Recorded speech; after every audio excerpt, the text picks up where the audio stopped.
ரொம்ப நாள் கழித்து ஒரு வீடியோ போஸ்ட் பண்ணியிருக்கேன். நம்ம எல்லோரோட லைஃப்லையும் ஏதோ ஒரு சுச்சுவேஷனை கடந்து வந்திருப்போம். இது ஏன் நடந்துச்சு, இது எதுக்கு நமக்கு மட்டும் நடக்கணும் அப்படின்ற மாதிரி நம்ம ஃபீல் பண்ணியிருப்போம். அந்த மாதிரி தான் லாஸ்ட் வீக் பார்த்தீங்கன்னா எனக்கு சின்னதாக ஒரு ஆக்சிடெண்ட் ஆச்சு.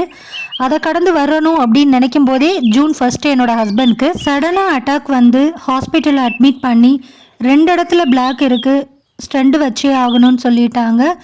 ஸோ அது வந்து ரொம்ப பெரிய ஒரு வலியை கொடுத்தது, வேதனையை கொடுத்ததுன்னே சொல்லலாம். எங்கள் 2 பேர்த்துக்குமே திருமணமாகி 21 வருஷம் ஆயிடுச்சு. இந்த 21 வருஷத்தில் எங்கள் 2 பேர்த்துக்கும் நிறைய இடத்துல சண்டை, கருத்து வேறுபாடு, பிரிஞ்சு கூட போயிடலாமா அப்படின்ற அளவுக்கு வந்து நிறைய ஒரு சுச்சுவேஷனை தாண்டி வந்திருப்போம். ஆனால் அந்த ஒரு நாள் என் லைஃப்பில் அந்த நிகழ்வு நடக்கும்போது நான் வேண்டாத தெய்வம் இல்லை, அப்படி ஒரு நிலமை. அவரை அந்த நிலமையில பார்த்துட்டு என்னால் ஜீரணிச்சிக்கவே முடியல. இப்போ நினச்சா கூட கண்ணில் கண்ணீர் வந்துடுது. கடவுள் புண்ணியத்தில் இப்போ 2 பேருமே நல்லா இருக்கிறோம். ஸோ கண்டிப்பாக இந்த விஷயத்தை உங்களோட ஷேர் பண்ணிக்கணும்னு தோணுச்சு. ஸோ ரொம்ப நாள் கழித்து வீடியோ போஸ்ட் பண்ணியிருக்கேன். இனி ரெகுலராக வீடியோ போஸ்ட் பண்ணுவேன். மறுபடியும் PCOD வந்து எனக்கு ஸ்டார்ட் ஆகிடுச்சு. வெயிட் கெயின் ஆனதுனால ப்ராப்ளம் ஆகிக்கிட்டு இருக்கு. ஸோ மறுபடியும் வெயிட் லாஸ் பண்ண சொல்லி டாக்டர் சொல்லிட்டாங்க.